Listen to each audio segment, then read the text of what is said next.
ಈ ದಿನ ಇತಿಹಾಸ ಅಧ್ಯಯನದಲ್ಲಿ ಪ್ರಮುಖ ಪಾತ್ರ ವಹಿಸ್ತಕ್ಕಂಥ ಆಧಾರಗಳು. ಈ ಆಧಾರಗಳಲ್ಲಿ ಪ್ರಾಕ್ತನಶಾಸ್ತ್ರೀಯ ಆಧಾರಗಳಾಗಿರ್ತಕ್ಕಂಥ ನಾಣ್ಯಗಳು ಮತ್ತು ಸ್ಮಾರಕಗಳ ಬಗ್ಗೆ ಈ ದಿನ ನಾವು ಚರ್ಚೆ ಮಾಡೋಣ. ಹಿಂದಿನ ಕ್ಲಾಸಲ್ಲಿ ನಾಣ್ಯಗಳ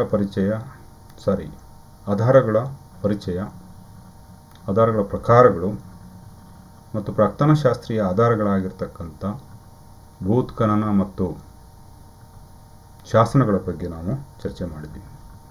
ಇವತ್ತು ಮುಖ್ಯವಾಗಿ ಸ್ಮಾರಕಗಳು ಮತ್ತು ನಾಣ್ಯಗಳ ಬಗ್ಗೆ ನಾವು ನೋಡ್ತಾ ಹೋಗೋಣ. ವಿಶೇಷವಾಗಿ ಸ್ಮಾರಕಗಳು ಅಂದರೆ ಏನು ಅನ್ನೋದ್ರ ಬಗ್ಗೆ ನಾವು ಇವತ್ತು ನೋಡೋಣ.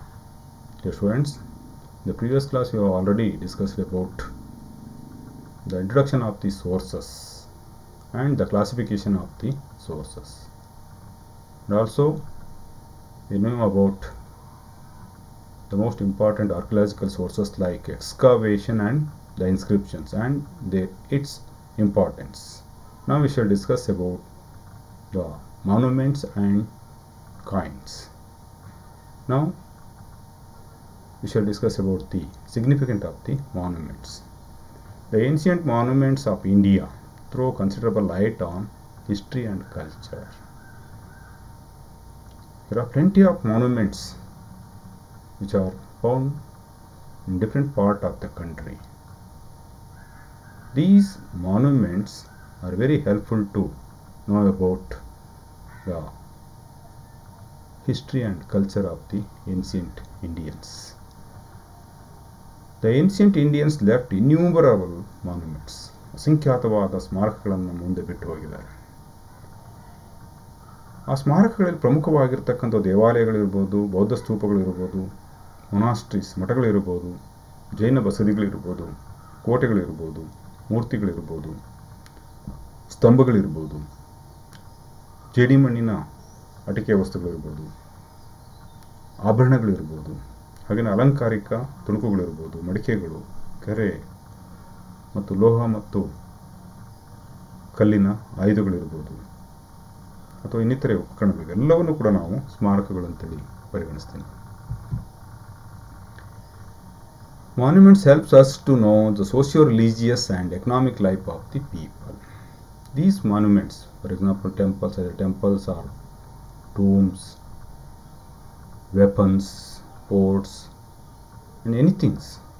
They are very helpful to know socio-religious life of the people and the economic status or the economic conditions of the peoples of ancient India.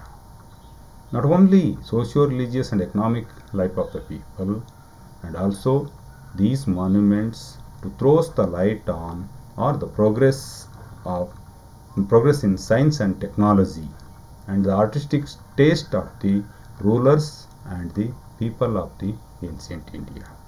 ಪ್ರಾಚೀನ ಭಾರತೀಯರ ಜನಜೀವನವನ್ನು, ಅದರಲ್ಲೂ ವಿಶೇಷವಾಗಿ ಸಾಮಾಜಿಕ ಮತ್ತು ಧಾರ್ಮಿಕ ಜನಜೀವನವನ್ನು ತಿಳಿದುಕೊಳ್ಳಲಿಕ್ಕೆ, ಆರ್ಥಿಕ ಸ್ಥಿತಿಗತಿಗಳನ್ನು ತಿಳಿದುಕೊಳ್ಳಲಿಕ್ಕೆ, ವಿಜ್ಞಾನ ಮತ್ತು ತಂತ್ರಜ್ಞಾನದಲ್ಲಿ ಆಗಿರತಕ್ಕಂಥ ಪ್ರಗತಿಯನ್ನು ತಿಳಿದುಕೊಳ್ಳಲಿಕ್ಕೆ ಮತ್ತು ಆ ರಾಜರುಗಳು ಮತ್ತು ಜನರಲ್ಲಿರ್ತಕ್ಕಂಥ ಕಲಾಭಿರುಚಿಯನ್ನು ತಿಳ್ಕೊಳ್ಳಿಕ್ಕೆ ಇವು ಸಹಾಯಕವಾಗ್ತಕ್ಕಂಥದ್ದನ್ನು ನಾವಿಲ್ಲಿ ನೋಡ್ತಾ ಹೋಗ್ತೀವಿ.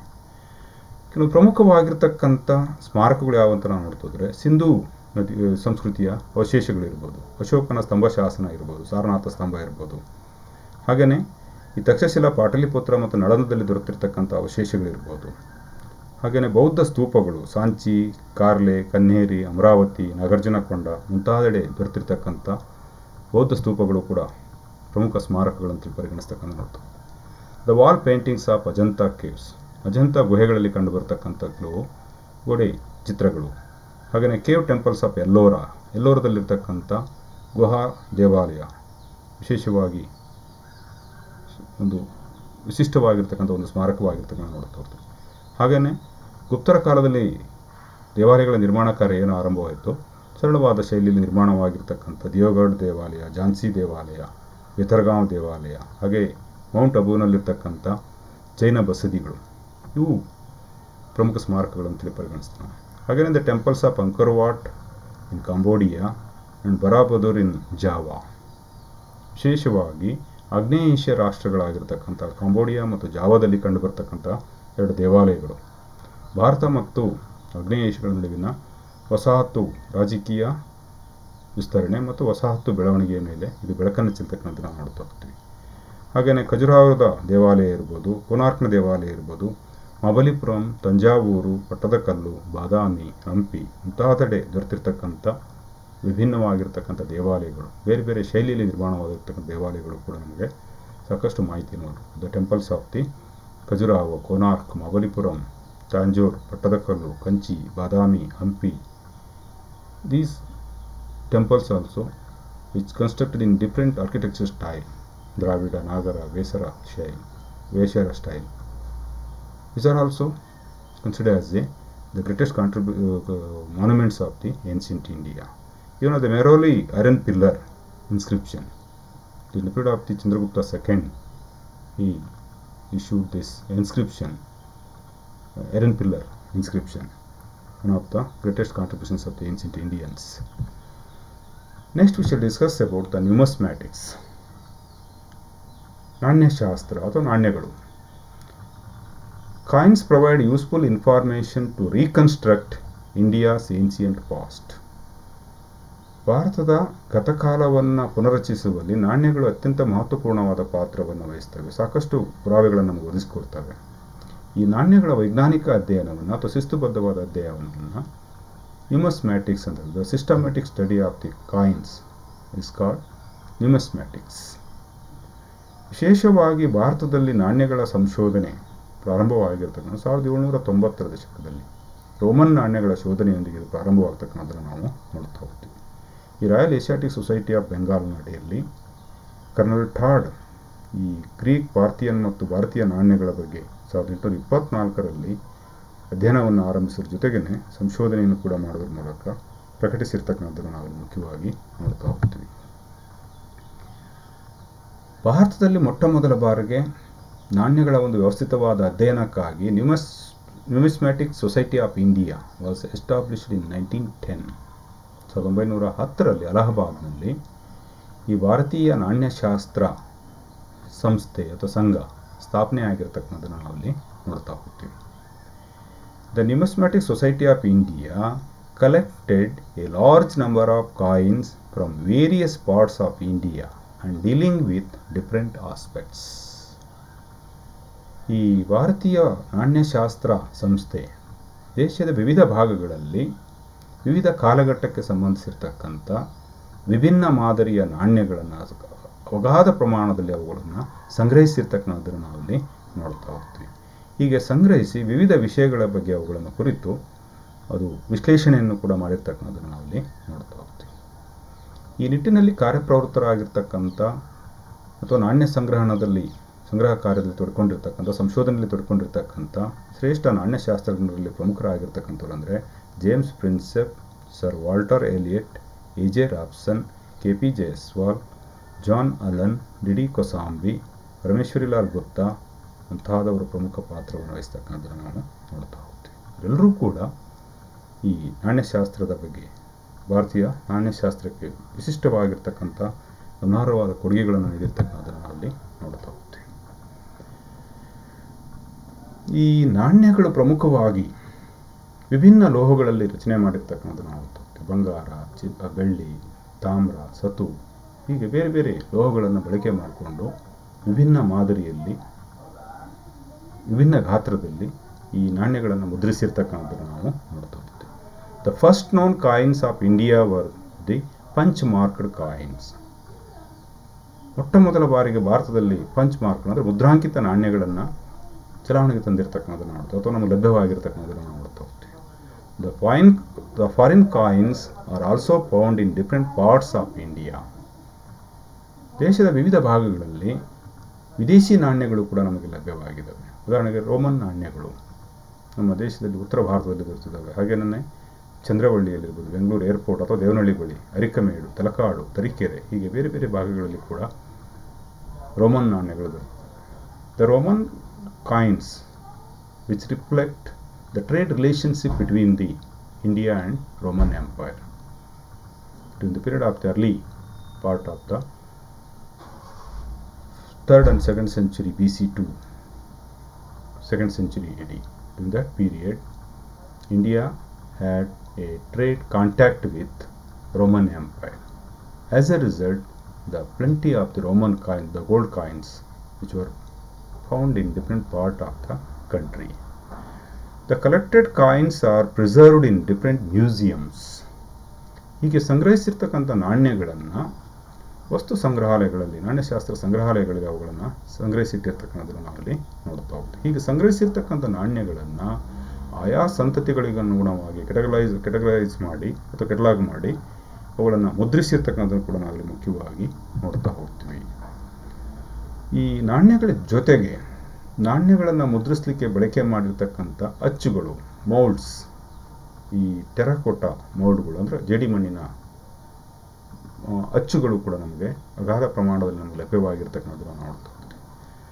The ancient coins provide us informations like the name of the king, titles of the king, the periods and insignia, royal insignia and the value of the coin.